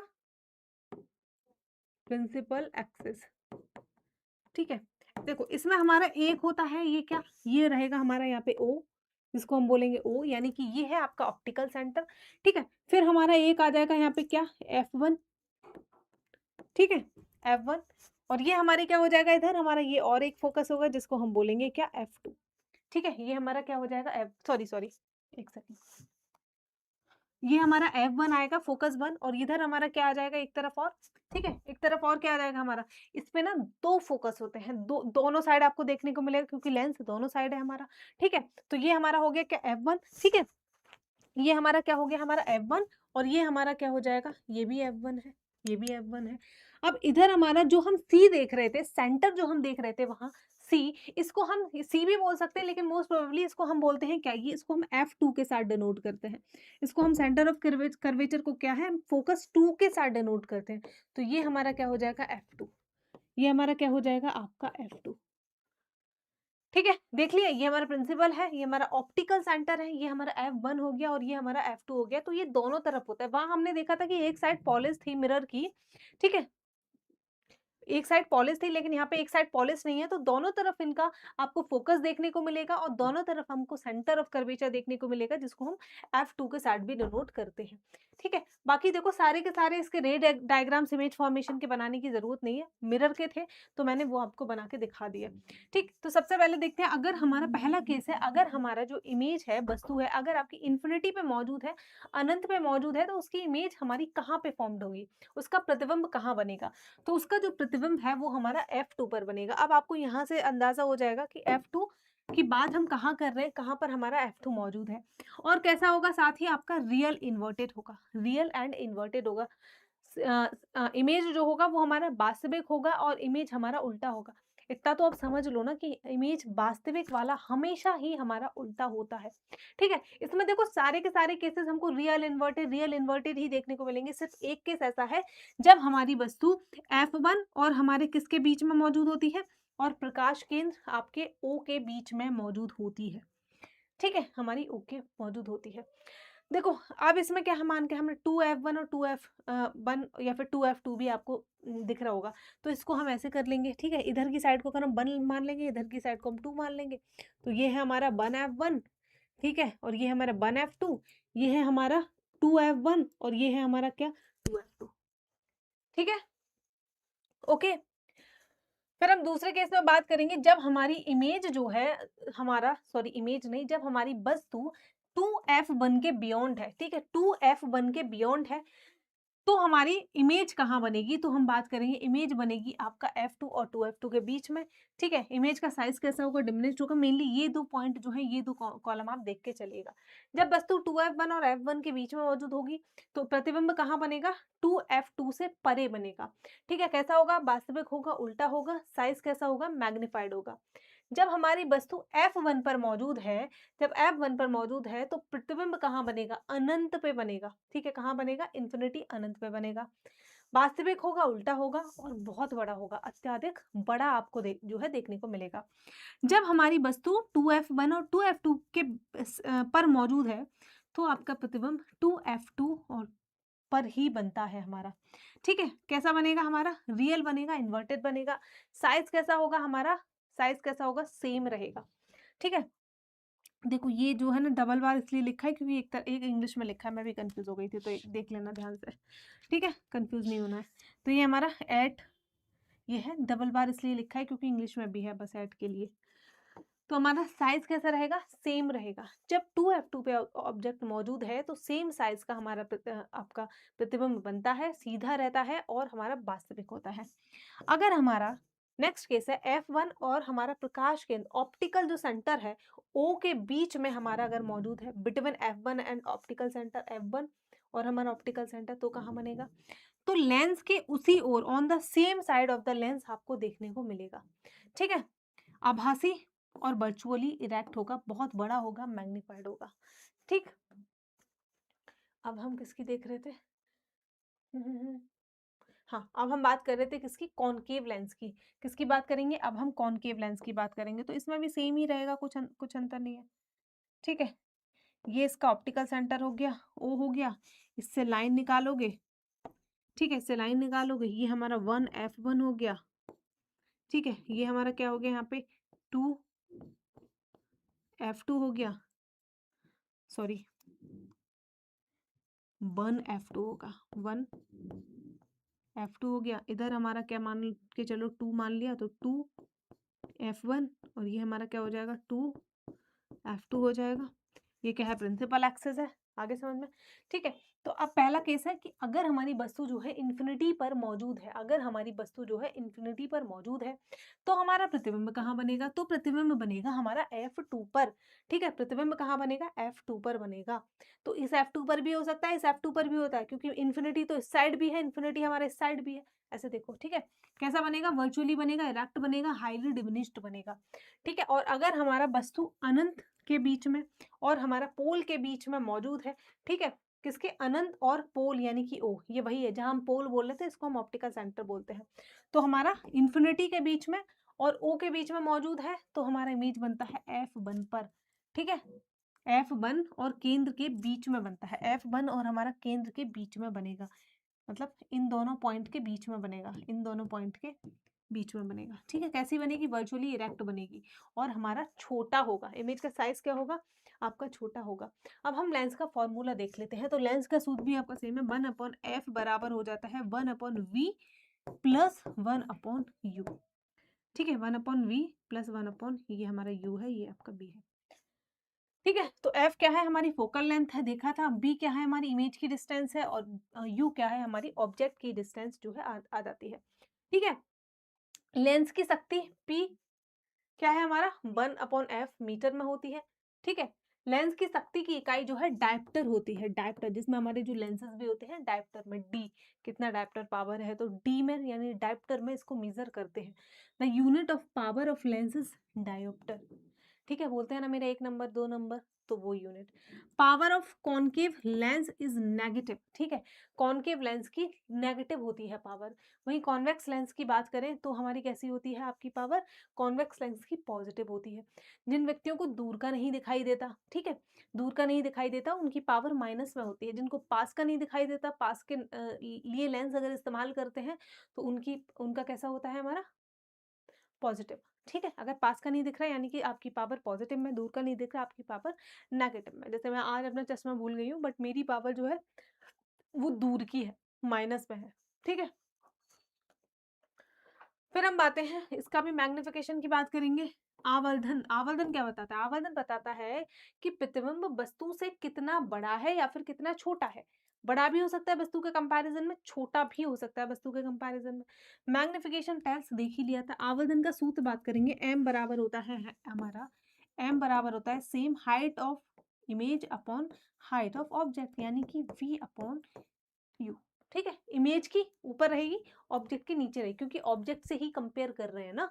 ठीक है, तो मैग्निफिकेशन का फॉर्मूला m बराबर H I upon H O हो जाता है। ठीक, ये सारी की सारी तो चीजें हमने देखी थी। Height of object, height of b हमारा क्या होता है, इमेज डिस्टेंस, और u हमारा क्या हो जाता है आपका, हमारा ऑब्जेक्ट की डिस्टेंस। ठीक है, ओके, आगे समझ में। अब यहाँ से हमारा एक और कॉन्सेप्ट है, वैसे था मेरा कि इसको हम अगले क्लास में भी कर सकते, बट नहीं, हमको जल्दी से सिलेबस खत्म करना है, तो इसी में ही हम निपटाएंगे। आपका जितना भी है रिफ्रैक्शन ऑफ लाइट, पूरा का पूरा हम इस क्लास में जो है खत्म कर देंगे। ठीक, तो थोड़ा सा क्लास लंबा है, लंबा हो सकता है आज का, बट देखिए आराम से पेशेंस के साथ।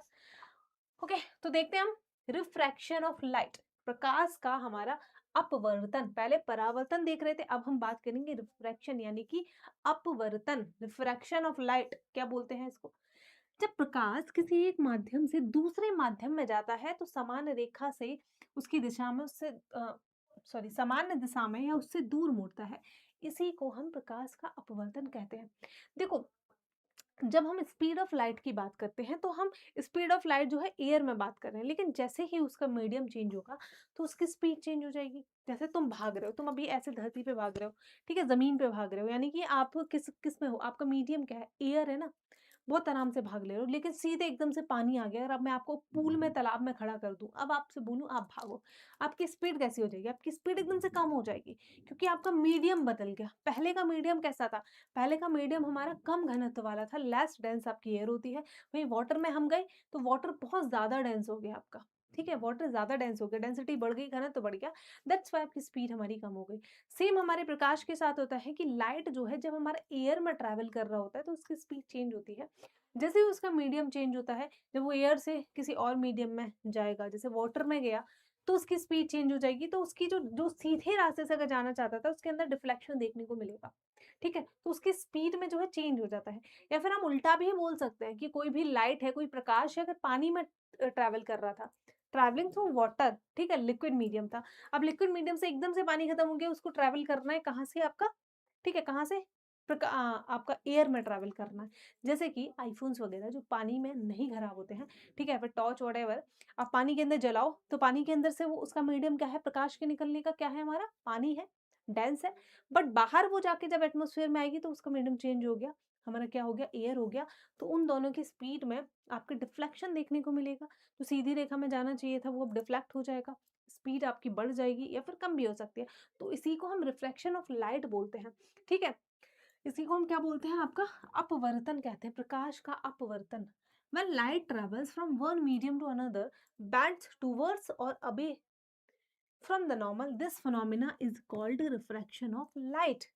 ठीक है, this phenomena is called refraction of light.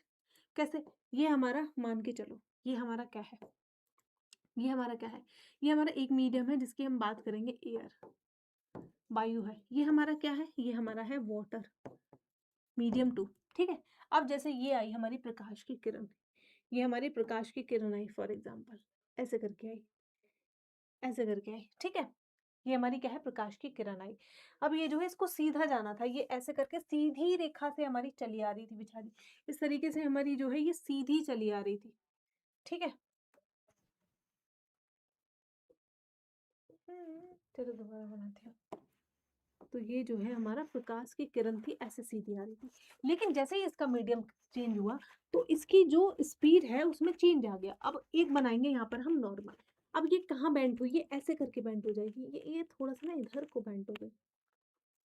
और आपको पता है ना, ये हम जब रिफ्लेक्शन ऑफ लाइट की बात कर रहे थे तब भी एंगल ऑफ इंसिडेंट बात कर रहे थे, एंगल ऑफ रिफ्रैक्शन बात कर रहे थे, बीच में उन दोनों की हमने नॉर्मल अभिलंब खींचा था। सेम इसमें भी हम एक अभिलंब बना लेंगे, सेम इसमें भी क्या है, हम एक अभिलंब खींच लेंगे। ठीक, ये क्या हो गया हमारा, ये हो गया नॉर्मल। ये क्या है हमारी, ये है आपका रिफ्लेक्टेड रे,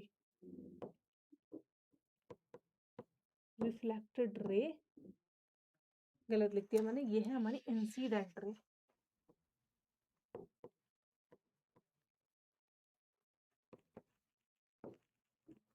और ये हमारी कौन सी है, ये है हमारी रिफ्लेक्टेड रे।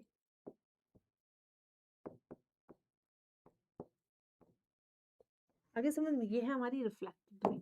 अब हम बात करेंगे, कि अभिलंब से दूर गई, ठीक है, अभिलंब से दूर गई, ठीक है, क्या अभिलंब समान रेखा की दिशा में मुड़ता है, ठीक है, दिशा में या तो इधर मुड़ा या फिर इससे दूर मुड़ा।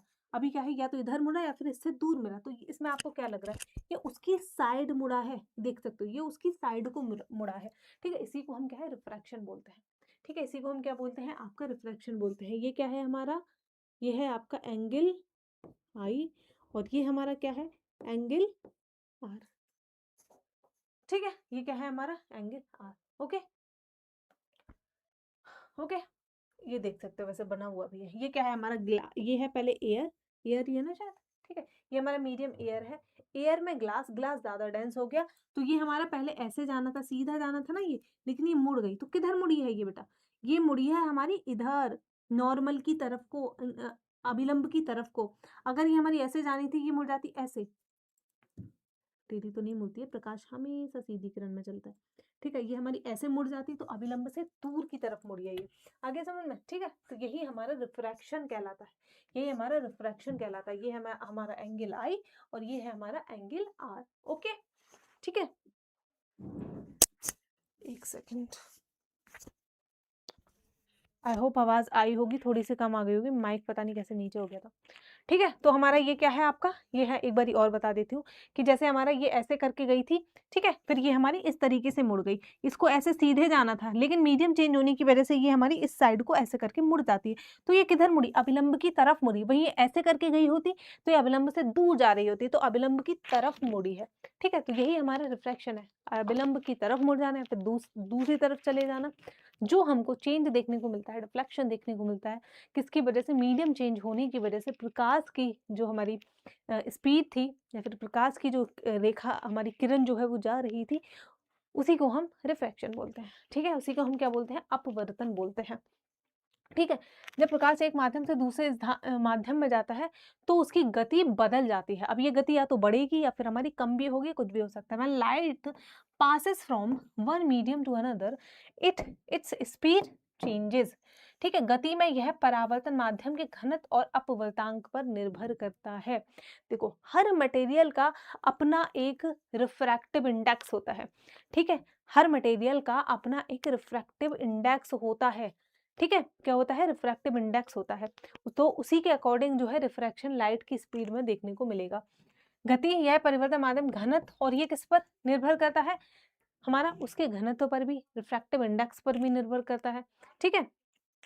The change in speed depends on the density and the refractive index of the medium, कि स्पीड में हमारी प्रकाश की कितना चेंज आएगा, ये उसके रिफ्रैक्टिव इंडेक्स और वो कितना डेंस है, कितना घनत्व है उस मटेरियल का, इस पे हमारा डिपेंड करेगा। ओके, ज्यादा घनत्व है तो स्पीड एकदम से चेंज आ जाएगी, यानी कि ज्यादा डिफ्लेक्शन आपको देखने को मिलेगा, कम है तो कम चेंज आएगा। तो अगला देखते हैं हम क्या बोल रहा है ये। अगला बोल रहा है कि हमारा घने माध्यम से हल्के माध्यम में जाने पर प्रकाश समान रेखा से दूर मुड़ता है। क्या है हमारा, समान रेखा से दूर मुड़ता है। घने से, जैसे ये हमारा वाटर था या फिर ग्लास मान लो, ये हमारा वाटर था, वाटर से अगर प्रकाश ऐसे करके जा रहा था तो ये क्या है, ये हमारा अभिलंब, ठीक है, ये क्या है, अभिलंब प्रकाश समान रेखा से दूर होता है, ये हमारा नॉर्मल, नॉर्मल से दूर जाएगा, ठीक है, नॉर्मल के पास जाता है, मतलब स्पीड कम है, ये नॉर्मल से ऐसे करके हो जाएगा, मान के चलो, यानी कि जो है ये क्या था, हमारा एयर था, तो इसमें स्पीड जो है अब क्या है हमारा, नॉर्मल से दूर जाएगा, नॉर्मल से क्या है आपकी दूर जाएगा, ठीक है।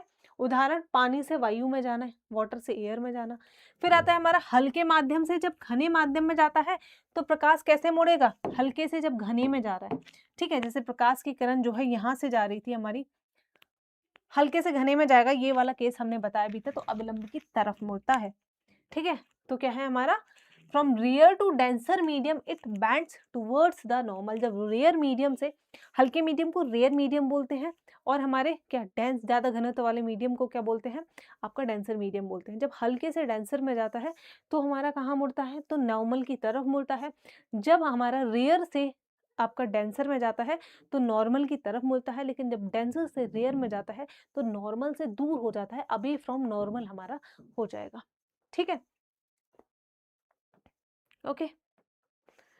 अब हम बात करते हैं, देखो यहाँ पे स्नेल्स लॉ, ये हमारा लॉ क्या बोलता है, देखो स्नेल्स लॉ आपका क्या बोलता है, ये हमारा कह रहा है, स्नेल लॉ बोलता है, स्नेल के नियम के अनुसार क्या है, दो माध्यमों के बीच अपवर्तन के समय आपतन कोण और अपवर्तन कोण साइन का अनुपात जो है वो हमारा स्थिर रहता है। According to the Snell's law the ratio of the sine angle of the incident to the sine angle of refraction remain constant for a given pair of media, for a given pair of media. मतलब कि ये है air, ये है water, ठीक है, ये हमारी रे पड़ी, लेकिन ये क्या है, ये हमारा नॉर्मल हो गया, ठीक है, वाटर है, तो ये हमारा इस तरीके से आपकी हो गई। ये था हमारा क्या, ये था हमारा एंगल आई, ये था हमारा एंगल आर। अब आगे की कहानी समझते हैं। अब आगे देखो ये क्या कह रहा है, आगे बोल रहा है कि स्नेल्स लॉ के अनुसार दो माध्यमों के बीच अपवर्तन के समय जो आपतन कोण होगा, ठीक है, एक ये वाला हो गया आपतन कोण, एंगल ऑफ इंसिडेंट मतलब आपतन कोण, और साथ ही हमारा जो अपवर्तन कोण होगा, अपवर्तन कोण, ठीक है, इसका साइन, साइन है इनके, ठीक है, एंगल का साइन का अनुपात जो है वो हमारा कांस्टेंट रहता है। इन दोनों का जो अनुपात होगा वो हमारा कैसा होगा, कांस्टेंट होगा, ठीक है, इन दोनों का अनुपात कैसा होगा, हमारा कांस्टेंट रहेगा। रेशियो इन दोनों का n1 और n2 जो है वो किसको दर्शाते हैं, हमारे अप, देखो ये हो गया हमारा n1, ये हो गया हमारा n2। अब आप पूछोगे n1 और हमारा n2 क्या है, तो n1 जो है, n1 जो है हमारा, ये है refractive index of, refractive index of medium 1, air है यहाँ पे, तो ये हमारा एयर का रिफ्रैक्टिव इंडेक्स। n2 की बात करेंगे तो रिफ्रैक्टिव इंडेक्स शॉर्ट में लिख देती हूँ ऑफ मीडियम 2, जिसमें जा रही है लाइट, मीडियम 2। अब ये क्या बोल रहा है स्नेल्स लॉ, स्नेल्स लॉ बोल रहा है, स्नेल्स लॉ के अकॉर्डिंग यहाँ मैं लिखूंगी क्या आ जाएगा हमारा, according to the Snell's law क्या होगा हमारा, देखो n1 इंटू, इंटू का साइन है, n1 इंटू साइन, एक second, n1 into angle I sine theta equal to n2 into angle R sine theta, ठीक है। तो ये दोनों जो है, ये दोनों हमारा जो है आपका कांस्टेंट होता है, ठीक है, ये दोनों हमारा कैसा होता है, आपका कांस्टेंट होता है, बस ये इतना बोल रहा है, ठीक है। ये क्या बोल रहा है कि हमारा बोल रहा है ये हमारा कि आपका n1, एक सेकेंड, ठीक है, तो यहाँ इसको ना थोड़ा हम ऐसे भी लिख सकते हैं, एंगल हटा के थीटा 1 थीटा 2 कर दो, इनको क्या है थीटा 1 थीटा 2 कर दो तो हो जाएगा n1 n1 sine theta 1 equal to n2 sine theta 2, ठीक है। मतलब एंगल 1 को ही तो साइन थीटा बोल रहे हैं, मतलब एंगल आर पहला साइन थीटा हो गया, एंगल दूसरा दूसरा साइन थीटा हो गया, तो इसको सीधा का सीधा हम ऐसे करके भी लिख सकते हैं, ठीक है। तो हमारा ये आपका जो है स्नेल्स लॉ बोलता है कि ये दोनों हमारे हमेशा इक्वल रहने वाले हैं, ये आपका क्या बोलता है, स्नेल्स लॉ हमारा कहता है। अब हम बात करेंगे रिफ्रैक्टिव इंडेक्स क्या होता है। रिफ्रैक्टिव इंडेक्स यानी कि अपवर्तनांक एक संख्यात्मक मान है, क्या है, संख्यात्मक, न्यूमेरिकल वैल्यू है, जो बताता है कि किसी माध्यम में प्रकाश की गति निर्वात की तुलना में कितनी कम हो जाती है। ये बोल रहा है कि किसी भी माध्यम में प्रकाश की जो गति है, जो हमारी स्पीड ऑफ लाइट है, वो कितनी चेंज हो जाती है, कंपैरिजन किससे कर रहा है, comparatively speed of light in a vacuum, निर्वात में जो स्पीड ऑफ लाइट होती है उसके कंपैरिजन में किसी माध्यम में जाने पर प्रकाश की गति में कितना परिवर्तन आता है, इसी को हम रिफ्रैक्टिव इंडेक्स बोलते हैं। इसी को हम क्या बोलते हैं, आपका रिफ्रैक्टिव इंडेक्स बोलते हैं। Refractive index is a numerical value that indicates how much the speed of light reduces in a medium compared to a vacuum. ठीक है, कितनी कमी हो जाती है, तो इसी को हम क्या बोलते हैं, रिफ्रैक्टिव इंडेक्स बोलते हैं। हर मटेरियल का रिफ्रैक्टिव इंडेक्स अलग होता है, हर मीडियम का रिफ्रैक्टिव इंडेक्स जो है वो हमारा अलग अलग होता है। ठीक है, तो इसको हम डिनोट किससे करते हैं, म्यू से करते हैं। ठीक है, यू जैसा लग रहा है, ये हमारा म्यू है। ठीक है, हमारा जो है हम इससे किससे डिनोट करेंगे, म्यू से डिनोट करते हैं।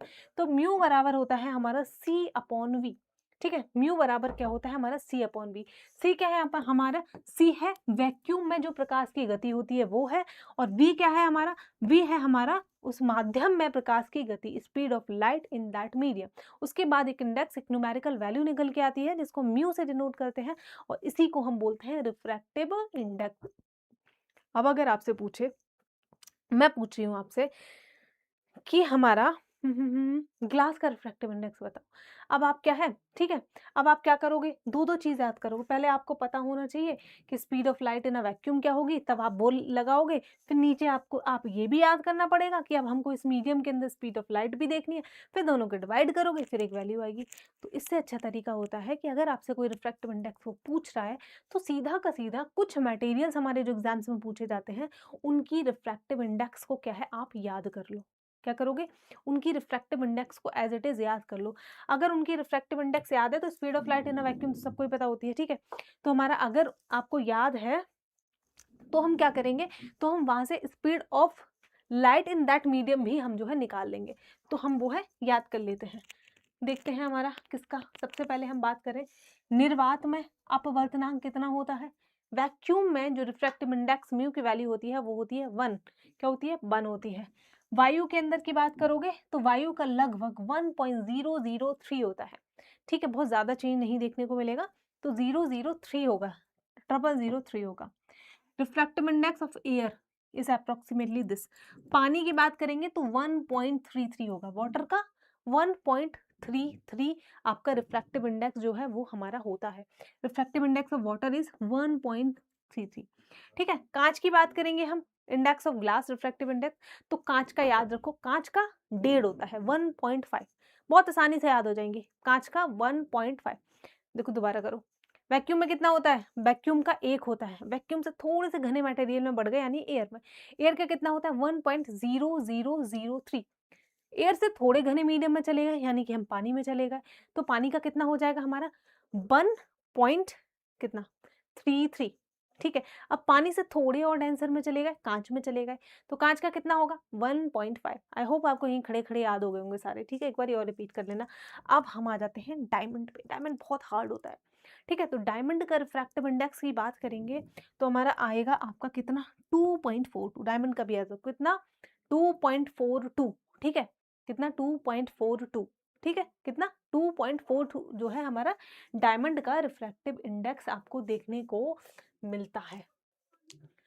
ओके, अब हम देख लेते हैं क्या, अब हम देख लेते हैं आपके एग्जाम्पल्स ऑफ रिफ्रैक्शन। हमारे कांच में अपवर्तन सबसे पहले आएगा, इसमें कांच में अपवर्तन कैसे होता है। जब प्रकाश वायु से कांच में चला जाता है तो उसकी गति जो है वो हमारी कम आती है, सॉरी कम हो जाती है। ठीक है, जब हमारा वायु है, वायु से प्रकाश में गया, गति कम हो गई। ठीक है, फिर प्रकाश से हमको बाहर जाएगा, फिर हमारी गति क्या है आपको कैसी देखने को मिलेगी, फिर हमारी तेज हो जाएगी। ठीक है, वैसे हीरे वाला मैंने आपको बताया था, हीरे का क्या है, हीरे का बताया था ना आपको। हीरे में क्या है, पहले लाइट गई, हीरे के अंदर गई। ठीक है, हीरे के अंदर से जाके फिर से वापस आएगी, तो हीरे के अंदर मैंने बताया था TIR होता है, टोटल इंटरनल रिफ्रैक्शन। ठीक है, TIR जो है वो हीरे के अंदर देखने को मिलता है, जिसकी वजह से हीरा बहुत हमारा चमकता है। ठीक है, तो क्या बोल रहा है ये हमारा, जब प्रकाश वायु से कांच में जाता है तो उसकी गति जो है हमारी कम हो गई, गति कम हो जाती है, वह समान रेखा की ओर मुड़ता है, समान रेखा की तरफ मुड़ेगा। When light enters glass from air, its speed decreases and it's bent towards the normal। फिर जब लाइट कांच से बाहर निकलेगी तो went away from the normal की दोबारा से जो स्पीड है वो हमारी कैसी है आपकी बढ़ जाती है। आगे समझ में। अब हम देखते हैं आपका एक और, पानी में अपवर्तन। पानी में प्रवेश करने पर प्रकाश कैसा हो जाता है, अपवर्तित हो जाता है, जिससे अंदर की वस्तुएं हमको टेढ़ी मेढ़ी दिखाई देती है। ठीक है, जैसे मैं ग्लास लूँ, ठीक है, ग्लास में अगर मैं पानी भर दूँ, पानी में के अंदर पेंसिल डालोगे तो आपको ऐसा लगेगा इस पेंसिल के दो टुकड़े हो गए, है ना, कट हो गए। जैसे ये पेन भी डाल दिया, तो वो क्यों हो रहा है, वो हमारी रिफ्रैक्शन की वजह से हो रहा है। क्यों हो रहा है, क्योंकि पानी का रिफ्रैक्टिव इंडेक्स कुछ और है, ठीक है, और हमारा एयर का कुछ और है। मतलब प्रकाश जो है वो जब हवा में था तो उसकी कोई और स्पीड स्पीड थी, जैसे ही पानी के अंदर गया कुछ और स्पीड हो गई। दैट्स वाई हमको जो है मुड़ा हुआ कोई भी ऑब्जेक्ट नजर आता है। क्योंकि किसी ऑब्जेक्ट को हम देख क्यों पा रहे हैं भाई, बेसिक पे जाओ, वापस से जाओ, क्यों देख पा रहे हैं, पहली क्लास में ही बताया था हमने कि क्यों देख पा रहे हैं, क्योंकि उस पर प्रकाश पड़ रहा है, वो प्रकाश आपकी आंखों में पड़ रहा है ना। जब हवा में उस वस्तु पे प्रकाश पड़ रहा था तो आपकी नज़रों में कुछ और इमेज बनी, जैसे ही वो पानी के अंदर प्रकाश पड़ा तो वो हमको तिरछी थोड़ी-सी नज़र आएगी, ठीक है? हम इसी वजह से ही किसी वस्तु को देख पाते हैं। प्रकाश ना हो तो रात में क्या किसी भी चीज़ को देख पाओगे? नहीं देख पाओगे ना, ओके? नहीं देख पाओगे, ऑब्वियस सी बात है, ओके? तो हमारा क्या है आपका, हमने देख लिया। फिर हम बात करते हैं एपरेंट डेप्थ। कई बार हमको ऐसा लगता है या स्विमिंग पूल वगैरह में हो गए तो आपको लगेगा बस 2-3 फीट की तो ऊंचाई है ना, कूद जाते हैं। मैं इंसिडेंट बताती हूँ। आई वाज इन 5th और 6th स्टैंडर्ड, तो हमारे यहाँ पे एक फन सिटी करके है, ठीक है, तो फन सिटी बरेली में है, तो वहाँ पे हमारा 5th में ही थी शायद मैं, या 6th में रही होंगी, तो वहाँ पे हम टूर पे गए थे, ठीक है, हम टूर में गए थे वहाँ पे, ठीक, तो एक ऐसे बहुत सारे पूल थे, मतलब फन सिटी था, तो वहाँ पे वाटर पार्क था, बेसिकली वो इट वाज़ वाटर पार्क, और बहुत सारे और भी झूले वगैरह थे। तो मतलब बहुत सारे पूल थे, तो उस टाइम हाइट भी कितनी रही होगी, शायद 4 फीट होगी, इतनी होगी, 4 होगी, 4.5 फीट होगी, वैसी कम हाइट थी, और कुछ बच्चे बड़े-बड़े थे थोड़े से। तो पहले एक मतलब पूल के ना साइज़ थे, कुछ ज़्यादा गहरा, कुछ कम गहरा, तो एक पूल था लिटरली, ठीक है? वो ऐसा लगा हमको देखने में कि लाइक बहुत ही कम है, तब तक उसमें कोई नहीं घुसा था, ऐसा लगा यार ये तो ज़रा-सा गहरा है। जैसे ही मैंने उसमें पैर डाला, मैं उसके अंदर गई, लिटरली मतलब जो पानी था ना वो यहाँ पे था। क्योंकि जब हमको उसकी डेप्थ लगी देखने में वो बहुत कम थी, लेकिन जैसे ही उसके अंदर पैर घुसेड़ा तो एक बार को बोला बस गए रंग, कितना गहरा है ये, बट हाँ ठीक है, यहाँ तक आके रुक गया था। तो इसको हम बोलते हैं एपरेंट डेप्थ, कि कोई भी हमारा जो डेप्थ है, जो गहराई है, वो जितनी एक्चुअल गहराई होती है हमको उससे कम नज़र आती है, जिसको हम बोलते हैं एपरेंट डेप्थ। क्या फिर क्या बोलते हैं हम, एपरेंट डेप्थ। ये भी हमारा रिफ्रैक्शन का ही एक एग्जांपल है। क्या है हमारा, रिफ्रैक्शन का ही एक उदाहरण है। एपरेंट डेप्थ क्या है, दिखावटी गहराई। क्या है ये, पानी में प्रवेश करने पर जो है प्रकाश क्या होता रहता है, अपवर्तित हो जाता है, ठीक है, जिससे अंदर की वस्तुएं हमको टेढ़ी मेढ़ी और पास में दिखाई देती हैं। तो अंदर जो भी पड़ा होगा ना वो हमको पास में दिखाई देगा, ठीक है? जैसे कोई फिश है या फिर कोई और ऑब्जेक्ट है तो लगेगा ये तो ऊपर ही है एकदम से, ठीक है? हमारा क्या है, ऊपर ही है, ठीक है? When light enters water it refracts और making object appear distorted and closer. एक तो टेढ़े-मेढ़े दिखेंगे, ठीक है? और साथ ही डिस्टॉर्टेड दिखेंगे, ठीक है? कैसे डिस्टॉर्टेड हमको जो है वो दिखाई देते हैं। आगे समझ में? ठीक है? मोटे से भी थोड़े से लगते हैं ना ऑब्जेक्ट, पानी के अंदर अगर पड़े होते हैं, बाहर निकालोगे तो अपने रेगुलर साइज में होते हैं, ठीक है? तो हम एप्रन की देखो, ये हमारा फिश है ये, ठीक है? ये हमारी फिश है जैसे पानी के अंदर, तो ये आपकी फिश है, ये एक्चुअल में इतनी गहराई में थी, लेकिन जब हम यहाँ से इसको देख रहे थे तो फिश जो है यहाँ दिख रही थी, लग रहा था ये तो बहुत ऊँचाई पे है, ठीक है? तो किसकी वजह से था? हमारी एपरेंट डेप्थ की वजह से था ये, ओके? तो बेसिकली एपरेंट डेप्थ क्या है कि वाटर के अंदर कोई भी ऑब्जेक्ट आपको जितनी उसकी एक्चुअल गहराई है उससे कम ऊंचाई पे थोड़ा दिखाई देते हैं और उनकी शेप भी थोड़ी चेंज हो जाती है। डिस्टॉर्टेड एंड क्लोजर, ठीक है। अगला देखते हैं हम वर्किंग ऑफ लेंस। लेंस का हमारा कार्य क्या है, हम ये देखते हैं। एक सेकेंड, ये हमारा लेंस का कार्य कहाँ से आ गया यहाँ पे?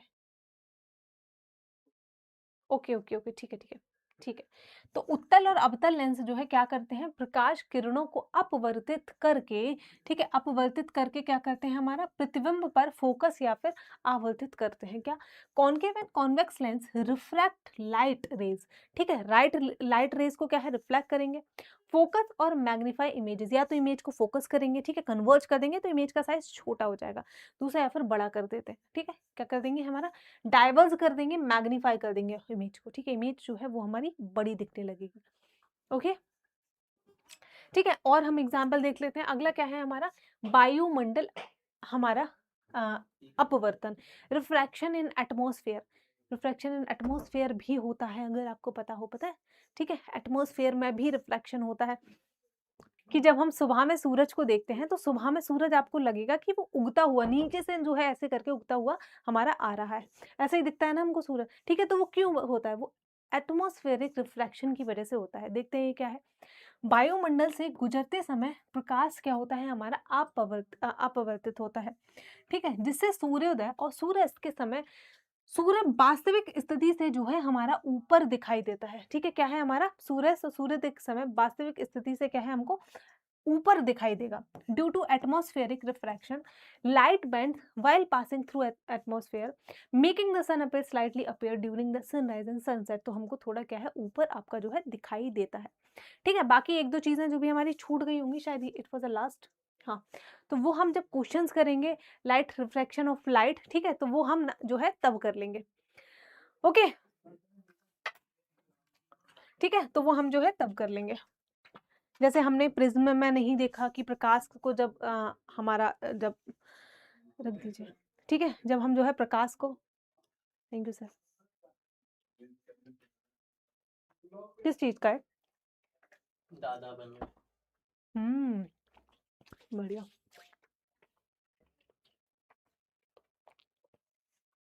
तो अब क्या बात कर रहे थे कि जब प्रिज्म से लाइट जाएगी तो वो जो है 7 कलर में हमारी टूट जाती है, वाइट लाइट जो है, ठीक है, तो वो हम जो है जब क्वेश्चंस करेंगे तो उस टाइम पे देख लेंगे। बाकी जो है हमारा लाइट जो है पूरा का पूरा चैप्टर यहाँ पे खत्म हो जाता है। अब आप लोगों को खुद से पढ़ना है। खुद से पढ़ने के लिए रेलवे की जीएस की जो किताब है उसको परचेज कर लीजिए, ठीक है।